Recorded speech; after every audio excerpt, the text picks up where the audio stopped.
지난 23일 정경심 교수의 재판이 있었다.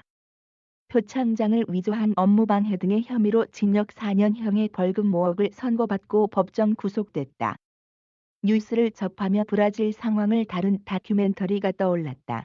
작품을 보는 내내 우리나라의 여러 모습들이 겹쳐졌다. 386세대로 자라온 나는 민주주의는 민중의 피를 먹고 자란다는 말을 자주 들었고 내 입으로도 말을 하기도 했다.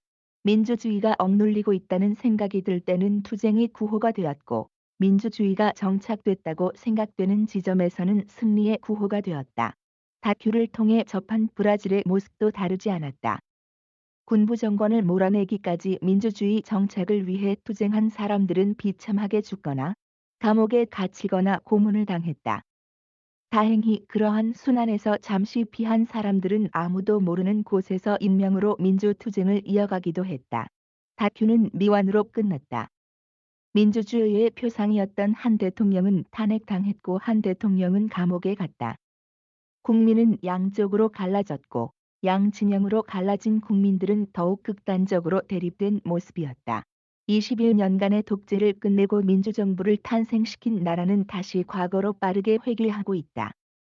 지난해 1월 브라질은 전직 군인 출신이었던 극우주의자를 보우소나루를 대통령으로 선출했다. 브라질의 정치는 다시 군부가 지배하고 있고 소수의 사람이 지배권을 장악하고 있다. 그들은 아버지에게서 아들로, 아들에게서 손자로, 손자에게서 증손자로 자신들의 기득권을 대물림한다. 다큐에서는 브라질은 가장 암담했던 과거만큼 절망적으로 보이는 미래가 앞에 놓여 있다고 말한다. 다큐는 정치의 역사가 가족의 역사이기 때문에 현실을 똑바로 바라보아야 한다고 말하며 그리스 작가의 말을 인용한다.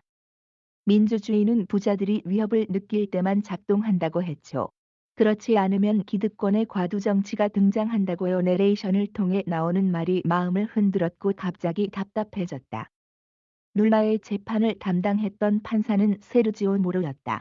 그는 2011년 퇴임 시 87%의 지지율로 두 번째 재임을 마친 룰라를 현재 살고 있는 복층 아파트를 2009년 취득하는 과정에서 건설업체로부터 뇌물을 받았다는 혐의로 기소했다.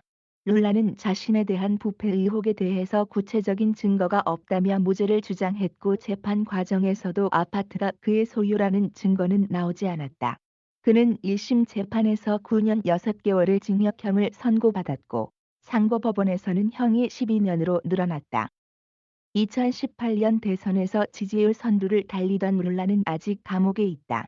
세르지오 모로 판사의 표적 수사와 수사 정보의 유출, 언론의 대대적인 악의적 보도는 룰라와 호세프 민주 진영의 두 대통령에게 대다수 국민이 등을 돌리게 만들었다. 세르지오 모루 판사는 보우소나루 정권의 법무장관이 되었다. 진실이 알려지지 않는 환경에서 사람들이 올바른 판단을 하기는 힘들다. 룰라는 대통령 재임 시 언론 규제 법안을 발의하지 않은 것을 가장 후회하는 것이라고 말한다.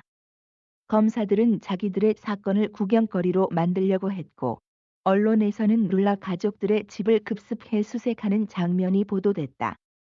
룰라는 호세프와 자신에게 닥친 상황을 카프카에 비유한다. 조제프 K에게 가해지는 사법제도의 굴레에서 그의 무죄를 입증하기 위한 증거라고는 결백에 대한 확신밖에는 없다. 그런 소송에 걸려 있다는 것은 이미 패소한다는 것을 의미하는 걸세라고 말하는 책 속의 한 구절을 룰라가 떠올렸다면 그 말이 자신에게 하는 말이라는 것을 때문에 재판의 결과를 예상할 수 있었을지도 모르겠다. 영화의 첫 장면과 마지막 장면은 호세프의 탄핵을 지지하는 국민과 반대하는 국민, 룰라를 감옥에 보내야 한다고 말하는 국민과 반대하는 국민들의 극단적 대치다. 영상을 보며 검찰개혁을 둘러싼 서초동의 집회가 떠올랐고 광화문이 집회가 교차되었다. 룰라는 스스로 감옥에 들어가기 전에 마지막 연설을 한다.